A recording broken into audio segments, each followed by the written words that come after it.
At Love Clark again. We're going to continue with Germany and the Holy Roman Empire. That's where we left off. There's the pictures. Some pictures. Badass sword. Okay. Napoleon, Charles, Maximilian, Frederick. Okay. Let's go. Let's do this, okay? Charlemagne's empire was one of the greatest to ever rule in Europe. Charlemagne's empire was one of the greatest to ever rule in Europe, did not even outlive his son and successor. Did not outlive his son and successor. When it dissolved, the peoples on the western side of the empire eventually became known as French. The German-speaking peoples between the Rhine and the Slavs in the east developed into Germany. The fact that he ruled over both peoples is why most dispute the national heritage of Charlemagne. While there might be some controversy over Charlemagne's roots, there is none when it comes to the next Roman revival. Otto the Great, anointed as German king in 936, was the first of a long line of German emperors to dominate the European political arena. The Pope bestowed the imperial crown upon Otto in 962. For the next 800 years, German kings called themselves Roman emperors of the German nation. Like so many who followed in his footsteps, Otto was a ruthless warrior. He forcefully extended Christianity with the sword. Encyclopedia Britannica says he was subject to violent bursts of passion, and that his policy was to crush all tendencies to independence. In each new territory he conquered, Otto carefully planted new German colonies. This marked the dawn of German nationalism. Prior to this time, the Germans were still largely divided according to tribe. But when their kings acquired the right to be crowned Roman emperors, they themselves became the imperial race. They began, therefore, to take pride in the common German name. A feeling of nationality was thus aroused, which never afterwards quite left the Germans, even in their darkest periods. This world-warring nationalistic spirit is what drove so many German kings across the Alps into Italy in search of things Roman. The relations between German emperors and Catholic popes have not been without competition and struggle for supremacy. It is clear why the affair has endured the test of time. German emperors have always known that the road to world domination goes through Rome.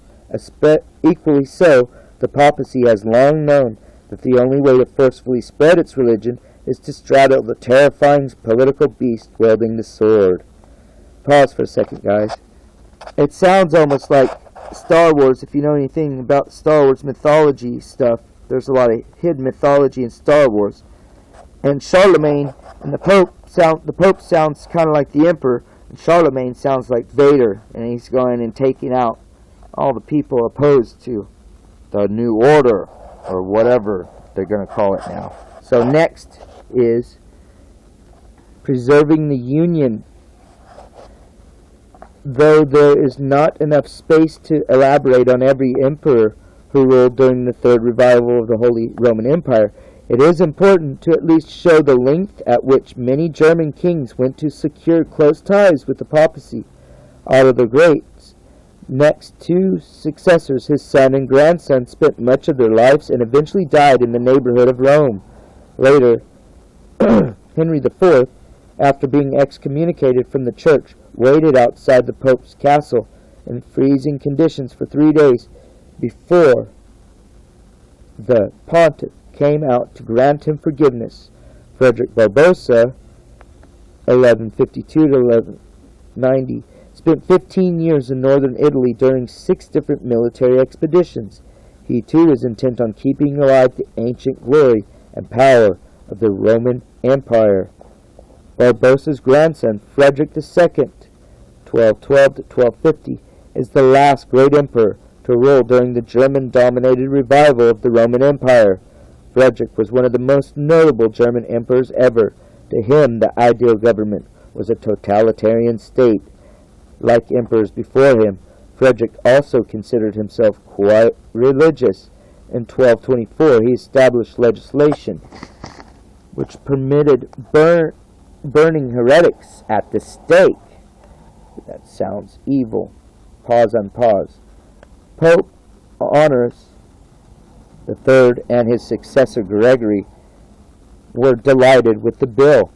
After Frederick's death, the Roman Empire again went to sleep, another valley among the 7 mountain peaks.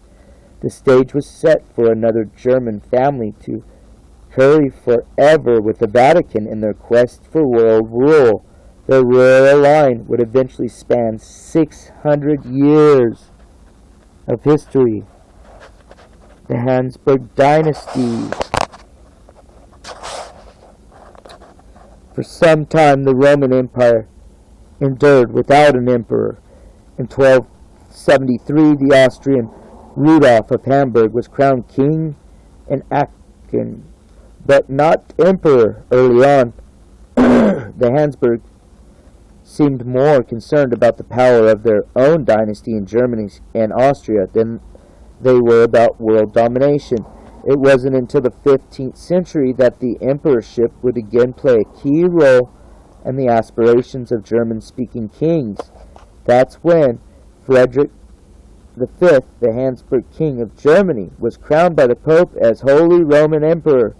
That title remained in the family until the dynasty ended in 1806. That wasn't long ago, and think about terms of how long history's gone on people. Pause on pause. The greatness of the Hamburg dynasty lies more in its duration than it does in its dynamic leaders.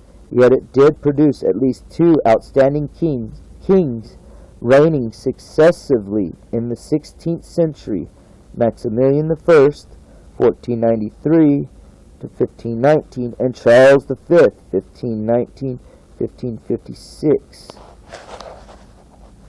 Charles Maximilian. Charles. Okay. Back to the show.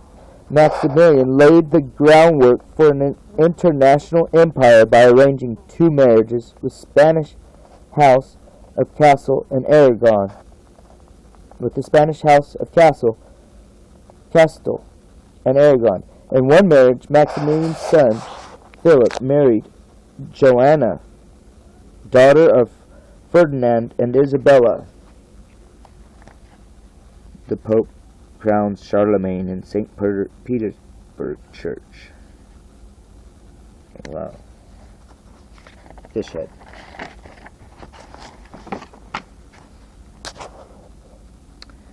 The genealogy of the Habsburg dynasty thus divided along German and Spanish lines. It was Charles, son of Philip and Joanna, who was crowned Roman emperor in 1520 as Charles V. He became one of the greatest German emperors in history. Like Frederick II, Charles believed the emperor reigned supreme. It was during his reign that this 4th revival of the Holy Roman Empire reached its peak.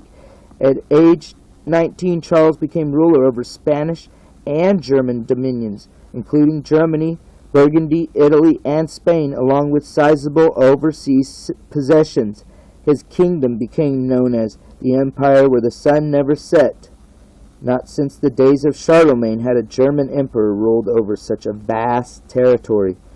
Before his coronation in Aachen, Charles was asked the traditional question by the Elector of Cologne, "Wilt thou hold and guard by all proper means the sacred faith as handed down to Catholic men? Wilt thou be the faithful shield and protector of the Holy Church and her servants? Wilt thou uphold and recover those rights of the realm and possessions of the empire which have been unlawfully usurped? wilt thou pay due submission to the Roman pontiff and the Holy Roman Empire?" "I will," Charles responded. 10 years later, he was crowned emperor in Rome by the Pope, and the love affair between church and state was rekindled once more. Though Charles was sworn to defend the Catholic Church, he did make a few vain attempts to mend the rift in the religious world sparked by Luther's rebellion in 1517. Nevertheless, his persecution against Arabs and Jews is well documented.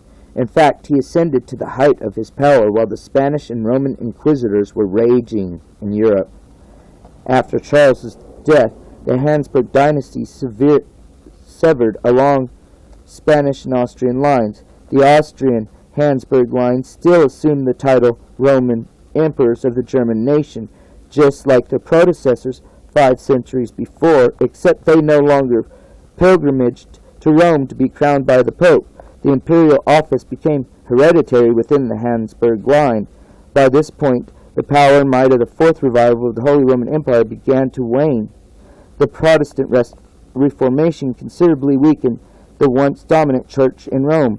On the secular side, the tide of power was beginning to shift toward France. The Fourth Revival of the Holy Roman Empire was on its last leg. When Napoleon finally crushed what remained of the Habsburg Empire in the 19th century, it appeared that the last vestige of the Holy Roman Empire was destroyed. But what historians do not realize is that when Napoleon pompously grabbed the emperor's crown from the Pope's hands and crowned himself in 1804, the Holy Roman Empire had merely transferred into the hands of the ambitious Frenchmen. After centuries of German and Austrian dominance, the Holy Roman Empire revived again for a brief interval of French dominance. It was the Roman Empire in disguise. Napoleon set out to carry on ideas of Charlemagne only in a mere modern world. Like the German emperors before him, Napoleon envisioned himself ruling the world, and once again through the Vatican. French dominance was short-lived. In the 20th century, the same Roman Empire reared its ugly head for a 6th time, once again with the German emperor and the Catholic Church as the main players. Though disguised by modern advancement, it was Middle Ages all over again, this time on a much more larger scale and with more sophisticated weaponry. More on this in Chapter 4. Okay, that's enough because I think I'm going to run out. We're almost finished with this chapter, so we're going to stop there, and hopefully you guys got all that. It's a lot to take in, so that Love Clark, and hopefully you enjoyed this.